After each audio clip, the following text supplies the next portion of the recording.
Hello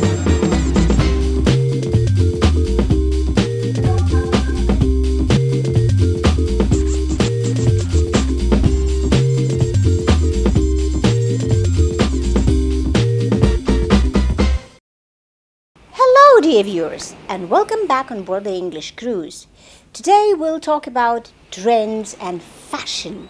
Do you want to find out how trends and fashion appeared? When, how, what fashion styles are there? If you really want to know some interesting information, join us and enjoy. Today in the program, how trends and fashion originate. Hello, Ellen. Oh, hello, Roman. How are you doing? I'm fine, and you? Fine, thanks. What are you reading, by the way? Oh, that's a great book by Malcolm Gladwin. It's called Tipping Point. Have you read it?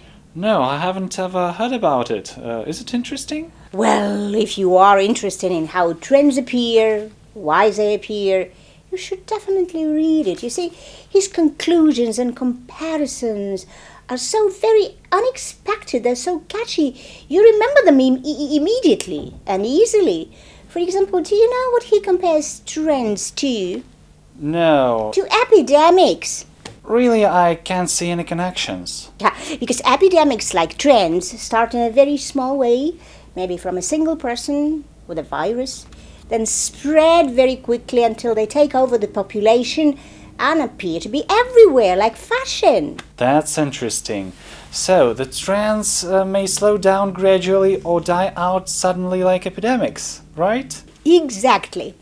Gladwell also identifies 3 types of people who are influential in the development of social epidemics. Do you want to check your logical thinking?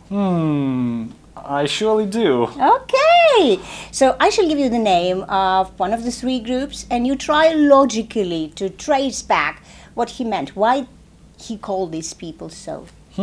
Let's do Shall that. we? Okay, right. So the first group that he mentions, the first group is called connectors.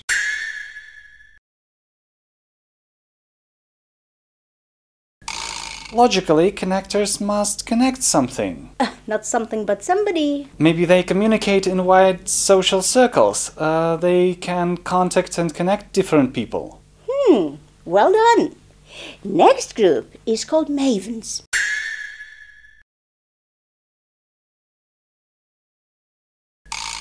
These people must be experts in a particular field, I guess. Yes, they are. Mavens collect information, so they are the first to pick up on new trends. The last group is called salesmen.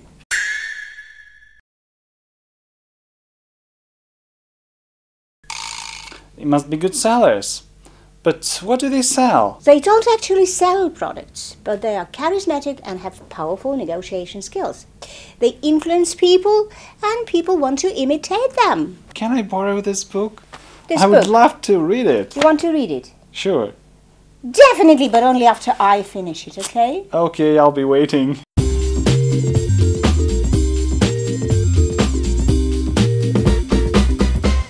Hello Sabine, how are you doing?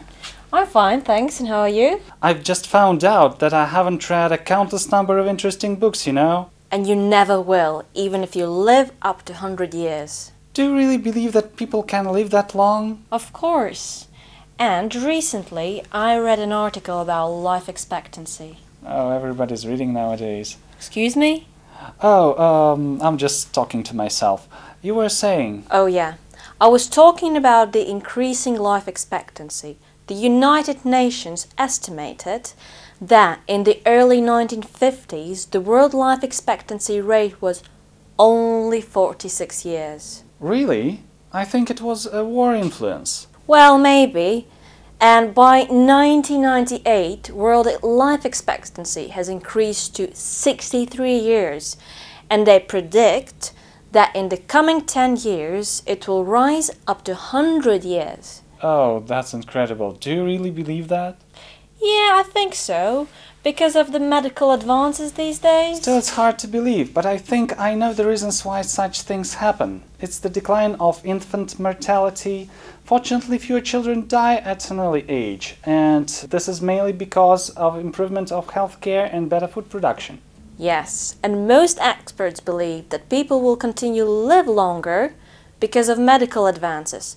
And furthermore, new drugs are being developed, which will slow down the aging process. On the other hand, we have much more old people living nowadays than the young.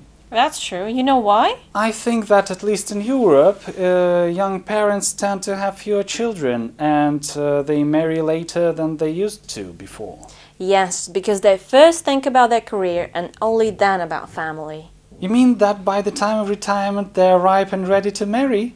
Oh, that's much earlier, silly. That was a joke, Sabine. By the way, what are you going to do when you retire? You're like nothing else. Why would I think about retirement? I'm young, I still have all my life in front of me.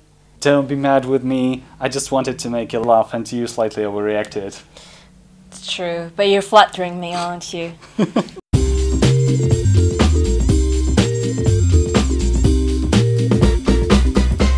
Hi there. How are you Hi. doing? I'm fine, and you? I'm alright. Actually, I Yeah. just finished reading this article, Film and Fashion. Films and fashion. Ooh, it should be connected with how films influenced fashion. Yes, exactly. It should be interesting. For example, have Yeah. you seen Breakfast at Tiffany's? Absolutely, definitely. I can't find a person who would never seen it. With Audrey Hepburn starring. Yes, Yeah. exactly. And do you know how film influenced fashion trends? I think it must be connected with Audrey's clothes. Yes. Well, she made famous the simple black dress that looks perfect either at a cocktail party or just standing around outside the exclusive department store like Tiffany's, and with pastry and coffee in your hand. And that's the thing that Audrey actually does at the film. I even heard an expression, Tiffany's look. And what is that? I think it's being elegant, like Audrey, wearing simple but beautiful dresses, big dark glasses, and a string of pearls round your neck, like Audrey did. Oh yes. And you know, there's one look that was created in the wild in 1954 and it's still cool today. Wait a minute, isn't that the film where Marlon Brando starred? Yes, Yeah, exactly. I remember him being young, but I don't really remember exactly what was he wearing. Right. He was wearing a black leather motorcycle jacket, Oh, yeah. leather cap, and cuffed jeans, and it still looks cool today. Yeah, it really looks cool even now. I saw Madonna wearing this classic leather motorcycle jacket. And what other interesting facts were mentioned in this article that you have read? Oh, okay. Yeah. You definitely know film star Uma Thurman? I do. Yes. And she created this huge fashion trend when she appeared in a film Pulp Fiction in 1994. yeah. Her style was very, very simple. Just black trousers, crisp white shirt, I remember. and the hairstyle. hair, Yes. The black wig and short bob. And it was copied all over the world. I know. Women love copying film stars. But wait, Sabine, looking at you, I can't really recognize who are you copying? Well, it's a hard job, Elena, because it's my own style. Oh, well done.